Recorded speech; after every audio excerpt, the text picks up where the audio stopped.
तुमने मेरे पति को मार दिया, तुमने मेरा घर उजाड़ दिया। मैं तुम्हें बद्दुआ देती हूँ, तुम्हारी पीढ़ियां कभी सुखी नहीं रहेंगी। मैंने कोई गलत काम नहीं किया, फिर भी तुम लोगों ने मुझे अपमानित किया। तुम लोगों के घर में कभी शांति नहीं रहेगी। तुम्हारी अधूरा जीवन भाव उनकी आत्मा के साथ ही आगे की यात्रा में चला गया। ध्यान की अवस्था में उन्होंने अपने पति को अपने सामने खड़ा हुआ महसूस किया। ये कहानी है महाराष्ट्र के ठाणे शहर की रहने वाली 54 वर्ष की सुमति जी की। ये सिर्फ एक कहानी नहीं, बल्कि एक ऐसी आध्यात्मिक यात्रा है जिसने उनके जीवन के कई रहस्यों को उजागर किया। शुरुआत, दर्द भरी जिंदगी का सवाल। सुमति जी अपने जीवन में बहुत सारे दुखों से गुजर चुकी थी। उनका छोटा बेटा बचपन में ही गुजर गया। जब वे केवल 30 वर्ष की थी तब उनके पति का एक्सीडेंट में निधन हो गया। 3 बच्चों को उन्होंने अकेले पाला। पढ़ाई में बहुत अच्छे होने के बावजूद उनके बच्चों की जिंदगी 2016 के बाद रुक सी गई। परिवार में एक अजीब और डराने वाला सिलसिला भी था। लगभग हर 10 साल के अंतराल में परिवार का कोई ना कोई पुरुष सदस्य अचानक इस दुनिया से चला जाता था। पहले परिवार के एक लड़के की असमय मृत्यु हुई। उसके लगभग 10 साल बाद सुमति जी के बड़े भाई की मृत्यु हो गई। फिर कुछ वर्षों के बाद सुमति जी के पति का निधन हो गया और उसके बाद उसी तरह लगभग 10 साल के अंतराल पर सुमति जी के देवर भी दुनिया से चले गए। इस तरह पीढ़ी दर पीढ़ी पुरुष सदस्यों की असमय मृत्यु का ये क्रम चलता रहा। परिवार के लोग इसे समझ नहीं पा रहे थे और धीरे धीरे सबके मन में यह डर बैठ गया कि शायद उनके परिवार पर कोई पुराना श्राप या अदृश्य कारण काम कर रहा है। सुमति जी का एक ही सवाल था, मैं किसी का बुरा नहीं सोचती, पूजा पाठ करती हूँ, फिर भी मेरी जिंदगी में इतना दुख क्यों? इस सवाल का जवाब खोजने के लिए उन्होंने पास्ट लाइफ रेग्रेशन करने के लिए वो मेरे पास आई। सेशन शुरू हुआ। धीरे धीरे गहरी सांसों के साथ सुमति जी को ध्यान की अवस्था में ले जाया गया। उनसे कहा गया कि वे अपने पिछले जन्म की यात्रा पर जाएं। अचानक सुमति जी ने खुद को एक लाल मिट्टी वाली जगह पर खड़ा पाया। वे नंगे पैर थी और उन्होंने बंजारा समुदाय जैसे कपड़े पहने हुए थे। उन्होंने अपने आप को लगभग 16-17 वर्ष की युवती के रूप में देखा। उनका घर कच्ची मिट्टी का था जिसमें सिर्फ 2 कमरे थे। घर में एक बूढ़े पिता थे और 2 छोटे बच्चे खेल रहे थे। घर बहुत साधारण था, कुछ मिट्टी के बर्तन और पानी का घड़ा। ये जीवन गरीबी और संघर्ष से भरा हुआ था। जब उनसे वर्ष देखने के लिए कहा गया तो उन्होंने वो नंबर देखे और वो समय था 1942। स्थान के बारे में पूछा तो उन्होंने उत्तर दिया, हरियाणा। जब उन्हें उनकी मृत्यु के अंतिम क्षणों में ले जाया गया तो दृश्य पूरी तरह बदल गया। अब वे खुद को एक छोटे से कच्चे घर के अंदर लेटा हुआ देख रही थी। उनका शरीर बहुत कमज़ोर हो चुका था। ऐसा लग रहा था जैसे कई महीनों से बीमारी ने उन्हें धीरे धीरे तोड़ दिया हो। उन्होंने महसूस किया कि उनकी उम्र अभी 25-26 साल से ज़्यादा नहीं थी। अभी तो जिंदगी शुरू ही हुई थी, लेकिन शरीर इतना सूख चुका था कि जैसे सारी ताकत खत्म हो गई है। उन्हें लगातार तेज खांसी आ रही थी। सांस लेना भी मुश्किल हो रहा था। कभी कभी खांसी के साथ खून भी आता हुआ महसूस हो रहा था। शरीर में बुखार की तपिश थी और कमजोरी इतनी कि उठकर बैठना भी संभव नहीं था। ध्यान से देखने पर उन्हें महसूस हुआ कि ये कोई साधारण बीमारी नहीं थी। उस समय के अनुसार ये बीमारी टीबी जैसी लग रही थी। एक ऐसी बीमारी जो उस दौर में अक्सर जानलेवा साबित होती थी, खासकर तब जब इलाज और देखभाल की सही व्यवस्था ना हो। घर में गरीबी बहुत थी। आसपास कोई वैद्य या डॉक्टर नहीं था। उनके पिता बूढ़े थे और असहाय बैठे हुए दिखे। घर में संसाधन भी नहीं थे कि सही से इलाज हो सके। इसीलिए बीमारी दिन प्रतिदिन बढ़ती चली गई। धीरे धीरे शरीर बिल्कुल निढाल हो गया। सांसें हल्की पड़ने लगी और एक दिन ऐसा आया जब उनकी जीवन यात्रा वहीं समाप्त हो गई। लेकिन मृत्यु के उस क्षण में भी उनकी आत्मा के भीतर एक गहरी भावना उठ रही थी। उन्हें ऐसा लग रहा था कि उनकी जिंदगी अधूरी रह गई है। उन्होंने अभी जीवन को ठीक से जिया ही नहीं था। ना कोई परिवार बना, ना कोई सपने पूरे हुए।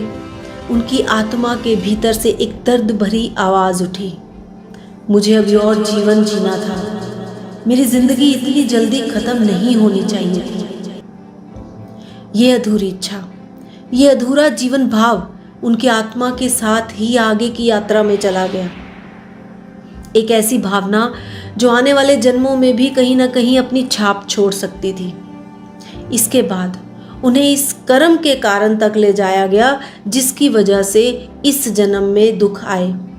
धीरे धीरे दृश्य फिर से बदलने लगा और उन्होंने महसूस किया कि वे किसी दूसरी जगह पर खड़ी हैं। उन्होंने खुद को एक खुले मैदान जैसी जगह पर देखा जहां आसपास कुछ कच्चे घर थे। वहां कई लोग इकट्ठा थे। वातावरण में तनाव था, जैसे कोई बड़ा झगड़ा होने वाला हो। उन्होंने नीचे अपने हाथों की तरफ देखा तो पाया कि उनके हाथ में एक तलवार थी। तलवार भारी थी और ऐसा लग रहा था जैसे वे उसे काफ़ी समय से चलाना जानती हों। उनके अंदर डर नहीं था, बल्कि एक अजीब सा साहस और जिम्मेदारी का भाव था। वे एक बहादुर युवती थी जो अपने आसपास की महिलाओं की रक्षा करती थी। उनके आसपास कुछ औरतें डरी हुई खड़ी थी और पीछे हट रही थी। ऐसा महसूस हो रहा था कि वे सब उनकी तरफ उम्मीद से देख रही थी, जैसे उन्हें भरोसा हो कि ये लड़की उनकी रक्षा करेगी। सामने कुछ पुरुष खड़े थे जो उन महिलाओं को परेशान कर रहे थे। वे ऊंची आवाज़ में बोल रहे थे, धमका रहे थे और औरतों को डराने की कोशिश कर रहे थे। माहौल बहुत तनावपूर्ण था। उस समय उनके भीतर गुस्सा और रक्षा की भावना एक साथ उठी। उन्हें लगा कि अगर वे कुछ नहीं करेंगी तो उन औरतों को नुकसान हो सकता है। इसलिए उन्होंने तलवार उठाकर उन पुरुषों को चेतावनी दी कि वे पीछे हट जाएं। लेकिन झगड़ा बढ़ गया। धक्का मुक्की और चिल्लाहट के बीच एक क्षण ऐसा आया जब उन्होंने गुस्से और आवेश में तलवार चला दी। तलवार सीधे एक आदमी को लगी और वो जमीन पर गिर पड़ा। कुछ ही क्षणों में वह आदमी मर गया। जैसे ही ये हुआ, वहां अफरा तफरी मच गई। लोग इधर उधर हटने लगे, भागने लगे। तभी उस आदमी की पत्नी दौड़ते हुए वहां आई। वह अपने पति के पास बैठकर जोर जोर से रोने लगी। उसका रोना इतना दर्द भरा था कि आसपास खड़े लोग भी स्तब्ध रह गए। उसने गुस्से, दर्द और असहायता में सुमति जी के उस पिछले जन्म वाले रूप की तरफ देखा और रोते रोते बद्दुआ दी, तुमने मेरे पति को मार दिया, तुमने मेरा घर उजाड़ दिया, तुम्हारी पीढ़ियां कभी सुखी नहीं रहेंगी। उस समय शायद उस औरत को ये नहीं पता था कि उसका पति औरतों को परेशान कर रहा था। उसके लिए बस इतना सच था कि उसके पति की मौत हो गई थी और उसका परिवार टूट गया था। उसके दर्द से निकली हुई वह बद्दुआ बहुत गहरी थी और यही वह क्षण था जिसने एक ऐसा कार्मिक प्रभाव पैदा किया जो आगे चलकर आने वाली पीढ़ियों तक पहुंच गया। यही बद्दुआ बाद में सुमति जी के वर्तमान जीवन के दुखों का एक कारण बनी। जैसे उनके जीवन में बार बार दुख आना, परिवार में समस्याएं आना और शांति का ना टिक पाना। इसके बाद सेशन में एक और बहुत पुरानी घटना सामने आई जो इस परिवार के दुखों से जुड़ी हुई थी, उसका जड़ था। धीरे धीरे दृश्य बदलने लगा और समय पीछे की ओर जाने लगा। जब वर्ष देखने को कहा गया तो नंबर दिखाई दिए 1894। ये घटना उसी परिवार के भीतर थी। उस समय का माहौल बिल्कुल अलग था। पुराने समय का ग्रामीण वातावरण, कच्चे घर, सीमित सोच और समाज की कठोर परंपराएं। उसी घर में एक युवा बहू रहती थी। उसकी उम्र बहुत ज़्यादा नहीं थी, लगभग 18-19 साल। वह गर्भवती थी और अपने आने वाले बच्चे को लेकर उम्मीदों से भरी हुई थी। लेकिन एक दिन घर में एक गलत फहमी पैदा हो गई। परिवार के कुछ पुरुषों ने उसे किसी दूसरे आदमी के साथ बात करते हुए देख लिया। उस समय समाज में औरतों पर बहुत कठोर नियम थे, इसीलिए बिना पूरी सच्चाई जाने उन्होंने उस पर आरोप लगा दिया कि उसका चरित्र ठीक नहीं है। वह बार बार रोते हुए समझाने की कोशिश कर रही थी कि उसने कोई गलत काम नहीं किया। वह कह रही थी कि वह निर्दोष है, लेकिन उसकी बात किसी ने नहीं सुनी। घर के बड़े बुजुर्ग और पुरुष उस पर चिल्लाते रहे। कुछ लोगों ने उसे अपमानित किया, धक्का दिया और उसे घर से बाहर निकालने की कोशिश की। वह गर्भवती होने के कारण बहुत कमज़ोर थी, फिर भी उसे धक्का मुक्की और वो अपमान सहना पड़ा। वह रो रो कर सबके पैर पकड़ रही थी, लेकिन उस समय किसी का दिल नहीं पसीजा। अपमान और दर्द से उसका मन पूरी तरह टूट चुका था। कुछ समय बाद उसी दुख और मानसिक आघात के कारण उसकी मृत्यु हो गई। उसके साथ साथ उसके गर्भ में पल रहा वो अजन्मा बच्चा भी दुनिया में आने से पहले ही समाप्त हो गया। मरते वक्त उसका दिल बहुत दुख और अन्याय से भरा हुआ था। उसकी आत्मा से दर्द भरी बद्दुआ निकली। मैंने कोई गलत काम नहीं किया, फिर भी तुम लोगों ने मुझे अपमानित किया। तुम लोगों के घर में कभी शांति नहीं रहेगी, तुम्हारी कोई भी पीढ़ी सुखी नहीं रहेगी। उसकी ये बद्दुआ बहुत गहरी थी, क्योंकि वह एक निर्दोष औरत के दर्द से निकली थी। यही कारण था कि उस परिवार में पीढ़ियों तक अशांति और दुख का सिलसिला चलता रहा। खासकर पुरुष सदस्यों के जीवन में बार बार समस्याएं और असमय मृत्यु होने लगी। जब ये पूरी घटना सामने आई तो सेशन के दौरान उस पीड़ित आत्मा से संवाद करने की प्रक्रिया शुरू की गई। वातावरण शांत और ध्यान की गहरी अवस्था में सुमति जी को उस आत्मा के सामने खड़ा होने के लिए कहा गया। उन्हें बताया गया कि वो उस औरत की आत्मा से दिल से बात करें, उसे पूरी सच्चाई समझाएं और उसके दर्द को महसूस करें। सुमति जी ने बहुत भावुक होकर उस आत्मा से कहा कि उस समय जो हुआ वे अज्ञान और गलतफहमी के कारण हुआ था। उन्होंने ये भी कहा कि किसी को भी उस औरत को इतना दुख देने का अधिकार नहीं था।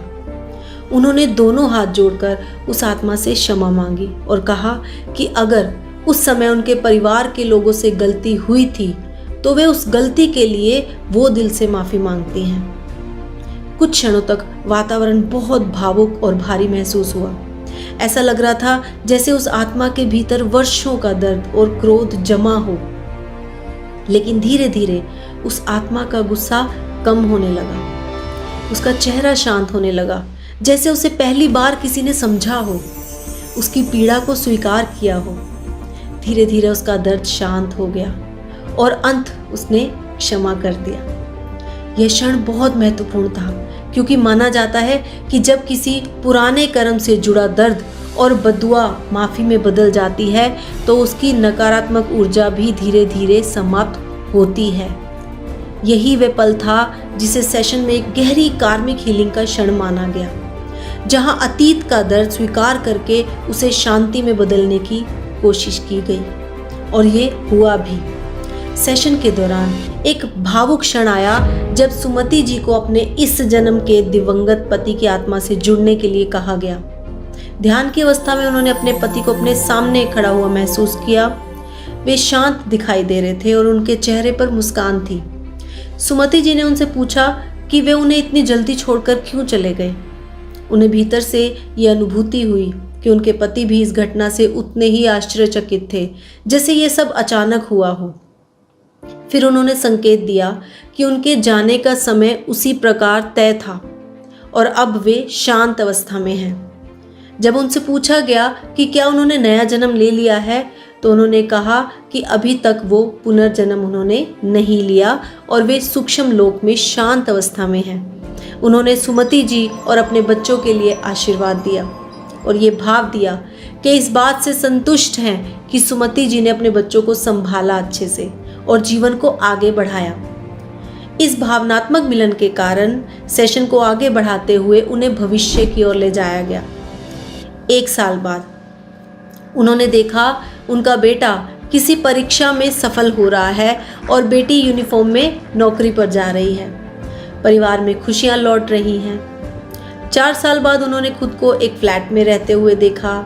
घर में कार है, बच्चे सफल हो चुके हैं, घर में बड़ा मंदिर है और वे खुशी से पूजा पाठ कर रही हैं। उनके चेहरे पर संतोष और शांति है। इस सेशन के अंत में उन्होंने अपने भगवान से भी जुड़े और उनसे पूछा, मुझे क्या करना चाहिए ताकि मेरा जीवन और अच्छा हो जाए? और उन्हें उत्तर मिला, सेवा करते रहो। अब इस कहानी से हमें क्या सीख मिलती है? ये कहानी हमें कई गहरी बातें समझाती है। कर्म और ऊर्जा का प्रभाव कई जन्मों तक चलता है। बद्दुआ और नकारात्मक भावनाएं पीढ़ियों तक असर डाल सकती हैं। माफ़ी और करुणा से पुराने कर्मों को हील किया जा सकता है। सेवा और सकारात्मक ऊर्जा जीवन की दिशा बदल सकती है। अंत में जब ये सेशन समाप्त हुआ तो सुमति जी ने कहा कि मुझे बहुत हल्का महसूस हो रहा है, जैसे मन का कोई बोझ उतर गया हो। कभी कभी हमारे जीवन के उत्तर हमारे वर्तमान में नहीं बल्कि हमारे पिछले जन्मों में छिपे होते हैं, और जब हम उन्हें समझ लेते हैं तो जीवन बदलने लगता है।